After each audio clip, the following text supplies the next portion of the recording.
This is very exciting. This is a very exciting teaching from Jesus Christ because it really helps us understand a very important principle as to how to live in the kingdom.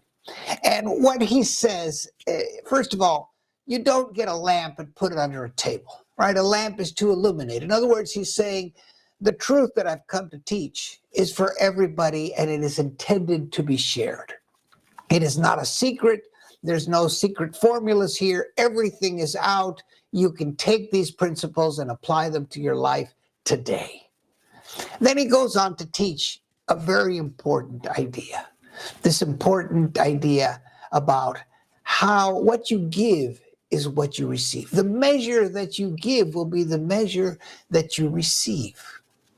Now, I remember once upon a time I read a bumper sticker. You know, these bumper stickers on these cars, and it said, I wish for you double what you wish for me.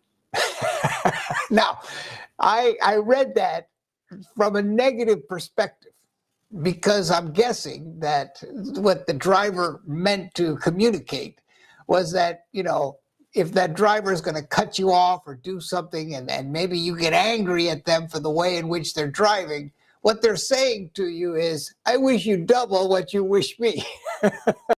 Oddly enough, this is exactly what Jesus is saying. Well, not double, but Jesus is telling us that you're going to get what you give.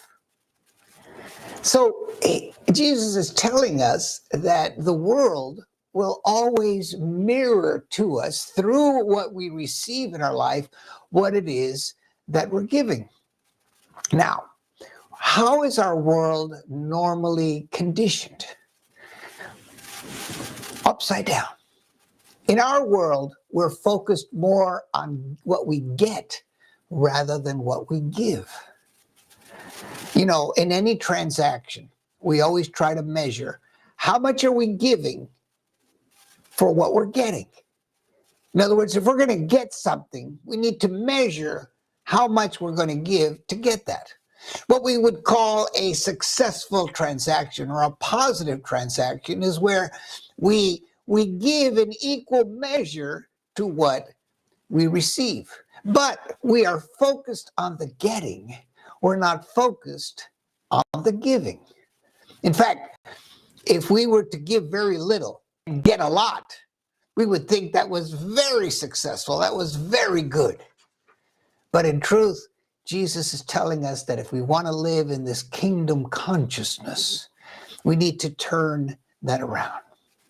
So, dear friends, what would happen if we were to focus more on our giving than our getting and let the getting take care of itself?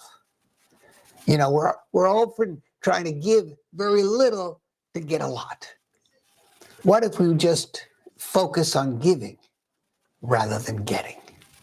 Now, what we're talking about here is not so much in the material world, but in the world of emotions and thoughts.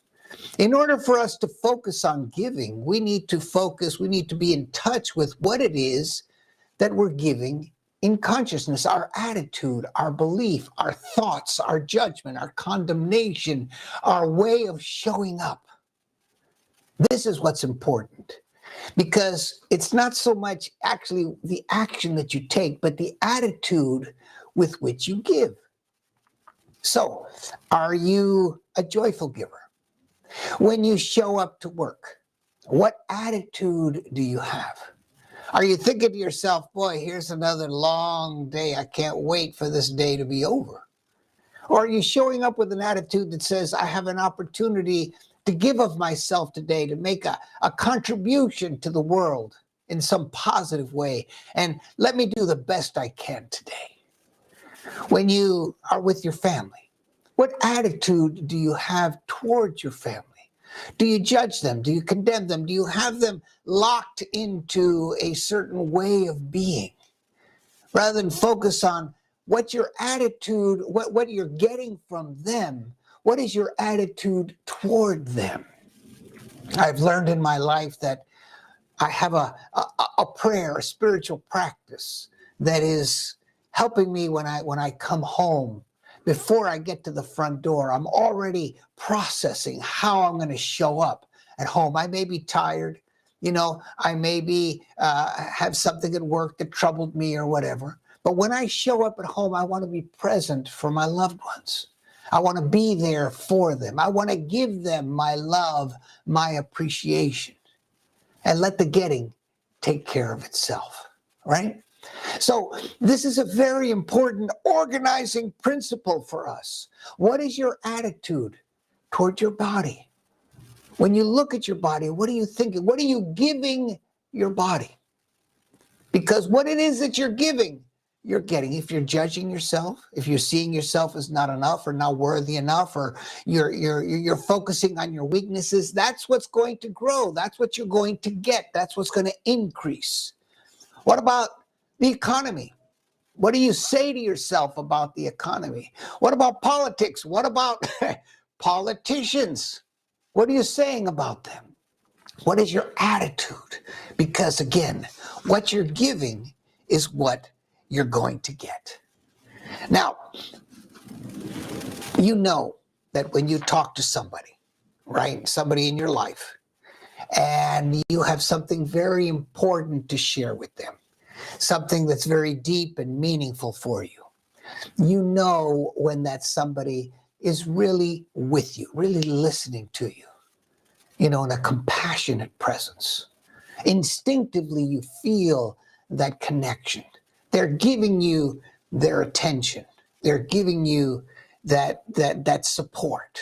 And you know it inside of yourself. And when you feel that, you're much more willing to open up, to be vulnerable, to be truthful, to share at the deepest level. And what that does is it deepens the relationship. It makes it better because that person has been willing to give you the attention that you want. On the other side of the spectrum, if you have something very important to share and you find that that person is either trying to tell you how it is for them or try to give you a quick solution, or they're not feeling comfortable, or they're distracted, or they're just basically at a very superficial level, also you know that instinctively. And what that does is it limits the way in which you're going to be willing to share. You're not going to be willing to share the most vulnerable parts of yourself. I like the poet says about listening. So if you're the listener for somebody, the poet says, to listen is to lean in softly with a willingness to be changed by what you hear. In other words, when you listen, you're really with that person, open and receptive to any change that may come up in you through the listening experience. So this is an organizing principle of the kingdom. Now, Jesus didn't finish there. He went on to tell us something that seems a little bit radical, right? He said, to those who have, more will be given. And to those who don't have, the little that they have will be taken away. Wow. Now, at first reading or hearing, this may sound unfair or even cruel, right? And in this way, our world seems to reflect this. Some of you may know this term, the law of attraction, right? This has become very popular. The law of attraction tells us that the energy that we hold within us, the mixture of thoughts and emotions that we hold, creates an energy. And that energy will be an attracting force that brings into our life like itself. Okay? So we attract that which we're holding on to, just like we said. So in a sense, in the previous example, I said life is like a mirror. It reflects back what you give. In this case, we're like a magnet attracting to us the energy, the attitude, the belief that we're holding. If it's positive, we'll bring in more positive. If it's negative, we'll bring in more negative. And Jesus is reflecting this in this teaching. So, if you go around feeling grateful, You're going to have more opportunities to be grateful. If you're a very loving person, you're going to attract to yourself more love in yourself. Like attracts like. That's what the law of attraction says. That's what Jesus is talking about. And so if you're a person that worries a lot, you hold that worry inside of you, you're going to be attracting more things to worry about. If you're a very fearful person, you're going to bring to yourself more opportunities to be fearful. It's just very straight that way. Now, in this particular example, I'd like to talk about our relationship with money. Because he says, right, to those who have, more will be given. And those who have little, the little that they have will be taken away. Now, let's look at this from the perspective of our finances. The first thing you might say is, well, you know, in our world, this makes a lot of sense because the rich people seem to get more money and the poor people seem to get more poor, right? Doesn't seem fair. But again, Jesus is not talking in the material world. He's talking about a world of consciousness, of attitude, of belief, of what you're holding inside of yourself. You know, I tell you every week, life is consciousness, and this is what Jesus is teaching us here. This is how we're going to live in the kingdom. And so, regarding money, yes, it's true that people who have money can invest that money and that money can work for them, right? That's true. But what they really have, and what Jesus is teaching us here today, is that they have something called a prosperity consciousness. They have a belief that they have enough, that they are enough, that they have enough money to spend, and that money is not a problem, right? Whereas poor people, they have what we might call a poverty consciousness. For those people, there's never enough money. It's hard to get money. And they need to really, you know, be careful about that because the little that they have may disappear. A poverty consciousness will attract more of that lack consciousness into their life. And so what's really important for us to remember, if we want to apply this in our life, if we want to move from a poverty consciousness into a prosperity consciousness, we need to be willing to do the work inside.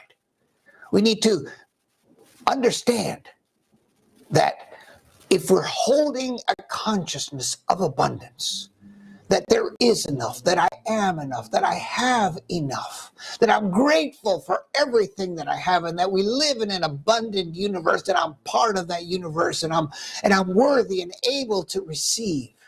That's the consciousness that's going to attract more into our life, independent of how much you have in your bank account. Now, one of the best techniques for us to make that shift from poverty consciousness to prosperity consciousness is a practice called tithing. This is a technique in which we give 10% of our income to the source of our spiritual good, to the place in which we feel spiritually nourished. Why does tithing work? Because you can't give what you don't have. Okay? So when you give 10% of what you receive, what you're saying to yourself, what you're saying to the universe, what you're saying to God is, I have enough to give. I have enough to give. Now, if you receive $1 and you give 10 cents, that's all it takes. We're not talking about large sums of money. We're talking about a consciousness in which we understand that we have enough to be able to give it away. This is not an investment. This is not a purchase. This is not a transaction. This is a gift. As you give, you will receive, right? Well, just what we talked about. And so when we are conscious about this, we will see that as we're practicing this technique of tithing, what happens is that we feel more prosperous. We're moving into that prosperity consciousness. I wouldn't be able to give if I didn't have. You begin to change your mind that I'm poor and I got to hold on for dear life for the little that I have. No, we're free. we're abundant, because what I have, more will come. And as I give, more will come. This is an excellent technique for us to put into action what it is to help us move into that prosperity consciousness. So I'm inviting you to practice that, to practice tithing, to practice giving 10% of your income to the source of your spiritual good. Now you decide where that is. You know, whether it's your church or whether it's an organization, whether it's, you know, somebody who's blessed you in some way, some offering, a gift, free and clear, without any strings attached to what you're going to get. Just focus on the giving. Find joy in that giving, because the joyful giver will attract that joyful receiving, you see. That's exactly what Jesus is teaching us. This is an organizing principle of how to live in the kingdom. So today's lesson is all about shifting our focus. Instead of focusing on what we're going to get, we're going to focus on how we're giving. In consciousness, what is our attitude? What is our belief? What is our thinking about this? What am I offering to the world? Am I offering something negative? Am I offering judgment and condemnation and littleness? I'm going to receive that back. Am I offering love and gratitude and compassion, acceptance? I'm going to receive that back. And in relation to our money, we're giving it away, 10% at least, and finding that we have enough to give. Juan Enrique Toro greeting you on this beautiful day, reminding you to give me that thumbs up, subscribe to the channel. Donation links are in the comments below.